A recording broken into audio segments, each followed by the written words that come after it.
Hi there, Susan here with another heart cleansing how-to regarding our spirit boosters, which is a 7-day workout challenge.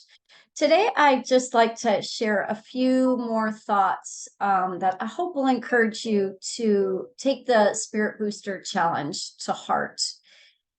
So I wanted to tell you where it came from. I teach two courses, Foundations, which is generally a fall class, 13 weeks, and Deep Cleanse, which is a 16-week class, which follows it. And we were in the midst of Deep Cleanse when the lockdown happened. And everybody had all different sorts of reactions and experiences with the COVID lockdown. But one thing that happened, I think a bit after the shock and the euphoria of hustle slowing down because everyone was housebound, after the thrill of being at home all day together, being able to walk the dog, being able to go out for walks while we could in the middle of the day. After all of that passed over, there started to be a surge in listlessness and lethargy, and a general negative attitude started to creep in on people.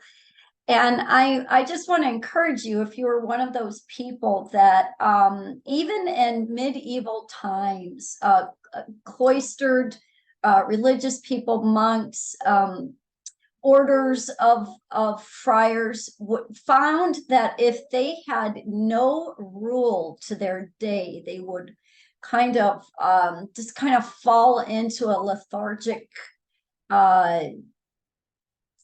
trance of sorts. And so they created a rule for living and a rule for life. So they even the most religious, most devout Christian needs to have some sort of skeleton to her day, some sort of order. The Bible tells us to do things in an orderly fashion. It's generally all the circumstances in our life that stop us from being able to do things decently and in order. But what we've been talking about during the Spirit Boosters campaign is how to take back the day, how to prioritize the things that keep our hearts clean and strong, so that we are not just puppets of the circumstances that surround us and the pressures of the high-paced, pretty much godless culture that we live in. So I've already talked in the other videos. I've spoken to certain spirit boosters. So today's just kind of the final helps video on a few different topics. So I encourage you to make 5 priority tasks regarding your body. And this is why. Because God created it, Jesus died for it, and the Holy Spirit lives within it.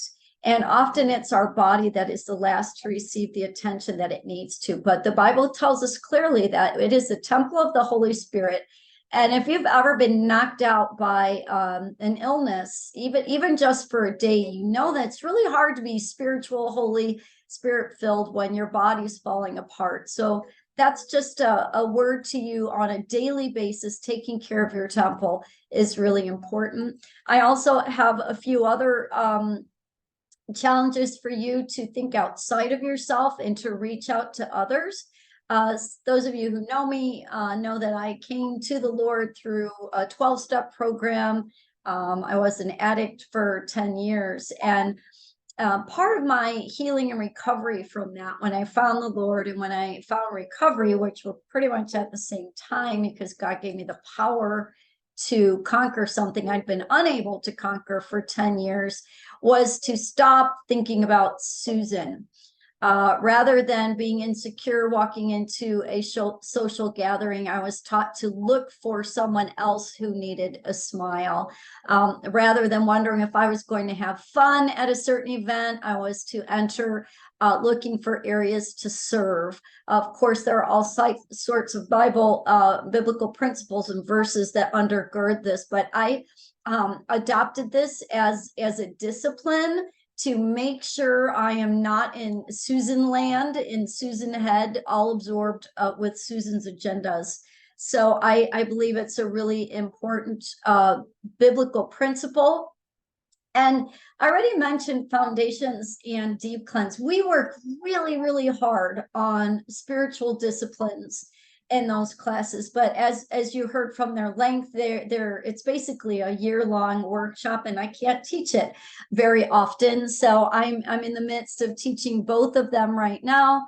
We've got some awesome groups going, cohorts of women that are studying these principles, but I won't be teaching that again until the end of summer, early fall. So these spirit boosters are really just giving you a taste of what any believer needs to be doing, needs to have as anchors in their daily life, so that you don't have to take a 39-week course. Okay, I talk about tackling an unpleasant task for 30 minutes. Some of you might get stressed out by Terry Maxwell's Managers of Their Homes. It absolutely changed my life. I'm giving Terry Maxwell the credit for the magic of the 30-minute increment. I started doing that when I learned it from her. She was a woman with lots of children who had finally become very depressed because she was pulled apart in 100 directions every day. She never felt like she was accomplishing anything. And she taught me how to economize my time. But the magic of 30 minutes a day is I do assign myself 30 minutes a day for those tasks that I dislike. I start the timer. When I start the timer, I don't get to do anything else but the unlovely task, but I know that it's going to be over in 30 minutes. And at 30 minutes, I stop the unlovely task, and then I repeat every day until the unlovely task is finished. I've done this with big basement projects, paper piles, insurance phone calls, those sorts of things that you just keep putting off till you get a whole day to do them and they overwhelm you. Pomodoro method is my latest exciting offshoot of that. Pomodoro method, look it up on YouTube. Sherry formula is my favorite one, where there are timers set for 25-minute work period followed by 5-minute break. And again, it helps me rein in my overdoing and helps me focus on tasks that otherwise I'd be too easily distracted. So Pomodoro, during the 25 minutes, I'm all in, and then I make myself get up during the break time to hydrate, to move my body. I tend to go all in on any kind of task, and to the point that when my family walks in and I'm almost startled to see them, and that's when I'll realize that it's a meal time or that I haven't drank or moved, for several hours. So Sherry formula is just a helpful tool, the Pomodoro method, to regulate my work rest cycle throughout the day. And just a couple more thoughts. You don't have to institute 10 spirit boosters every day. You're shooting for 10 spirit boosters every day, but you need to celebrate victories.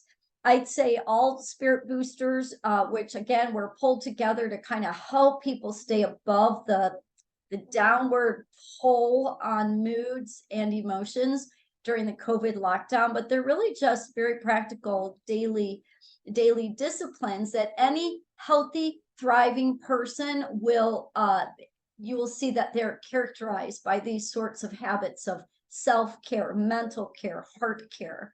So if you don't have any in place on any sort of regular basis, but you start getting 2 of them in place every day, celebrate that.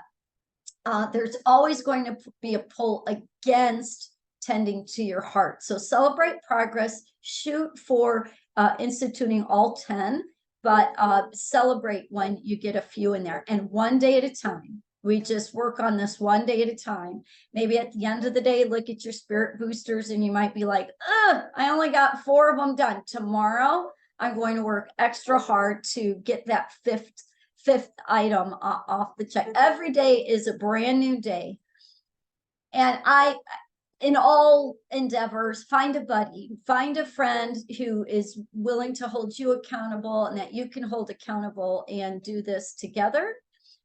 This is how we get from flabby attitudes, flabby mindset, dull and dark perspective, feeling overwhelmed, to fight and form, where you take back the day and you're ready to face the day and your mind is clear, your body's strong. That's how you do it, with little disciplines repeated. So get every day, just rinse and repeat again and again. The spirit boosters are a lifestyle. They are not just for pulling you out of a depression, although they're in chapter 10 of Deep Cleanse, where we talk about the slippery slide into depression. So they're very simple. Anyone can try to institute them, and you're going to try to institute them on a daily basis to the best of your ability, not perfectly. You're striving towards that. I call that taking back the land, taking back self-care.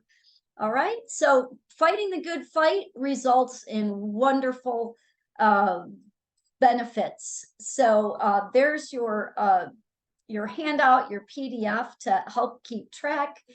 Make sure you check off those boxes when you can, because checking off boxes gives endorphins. That's the good feelings. And I would love to know if you hit a 7-day streak. I've been putting out these videos to kind of get your mindset around it, but I haven't, expected you to start just yet. So once you've watched the series of videos, find your buddy and start holding each other accountable, and let me know how you feel after a 7-day streak. All right, so ready, set, go. You got this.